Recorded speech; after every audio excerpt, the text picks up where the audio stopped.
काय पाठवतो नाही ते व्हॉट्सअपमध्ये. काय नाव सर आपलं? नमस्कार, मी नितेश डोफे. हो, काय कारण आहे इथे आपण बंद किती दिवसापासून आम्ही बसलोय? सर्व गटसंसाधन केंद्र पाणी व स्वच्छताचे कर्मचारी आहोत. तालुका स्तरावर काम करतो आम्ही समन्वयक व समन्वयक म्हणून. मी वर्धा जिल्हा अध्यक्ष नितेश डोफे. गेल्या 6 महिन्यापासून आमचं मानधन मिळालेलं नाही. आम्ही जलजीवन मिशन व स्वच्छ भारत मिशनचं गेल्या 15 वर्षापासून काम करत आहोत आणि डिसेंबर 2025 ते मे 2026पर्यंतचं मानधन अद्यापही आम्हाला मिळालेलं नाही. याबाबत आम्ही वारंवार शासनाला पाठपुरावा केलेला आहे, परंतु आम्हाला कोणतेही ठोस हे समाधान मिळालेलं नाही किंवा आमचं मानधन मिळालेलं नाही. त्यामुळे आम्ही हे काम बंद आंदोलन आजपासून सुरू केलेलं आहे.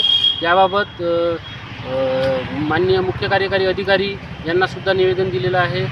तसेच पाणीपुरवठा मंत्री माननीय गुलाबराव पाटील यांना निवेदन दिलेलं आहे आणि शासन स्तरावर आमचा पाठपुरावा सुरू आहे. जर आमचं मानधन लवकरात लवकर दिलेलं नाही तर आमचं आंदोलन असं सुरू राहील. ताबडतोब आमची दक्षता घ्यावी आणि जे आमची होणारी हेळसांड आहे, आमच्या मुलाबाळांचं शिक्षण, आरोग्याचे प्रश्न, कुटुंबाच्या जबाबदाऱ्या, या सगळ्या आमच्या यामध्ये अडचणी निर्माण होत आहेत आणि त्यामुळे शासनाने आमच्या आंदोलनाची दखल घेऊन तात्काळ आम्हाला आमचे मानधन जे आमच्या हक्काचे आहे ते त्वरित अदा करण्यात यावे.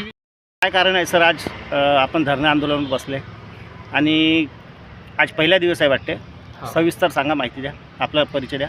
नमस्कार, मी अरविंद बलवे, गटसंसाधन केंद्र पाणी व स्वच्छता सचिव, वर्धा जिल्हा.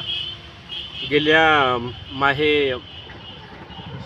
डिसेंबर 2025 ते मे 2026पर्यंत आमचे 6 महिन्याचे मानधन रखडल्या. त्यानिमित्त आम्ही राज्यव्यापी आंदोलन पुकारलेलं आहे. यामध्ये अनेक वेळा आम्ही राज्यस्तरावर, केंद्रस्तरावर पाठपुरावा केला, तरी पण अजून आम्हाला आमच्या पगाराचा निधी प्राप्त झालेला नाही. त्याकरिता आम्ही आजपासून ते 5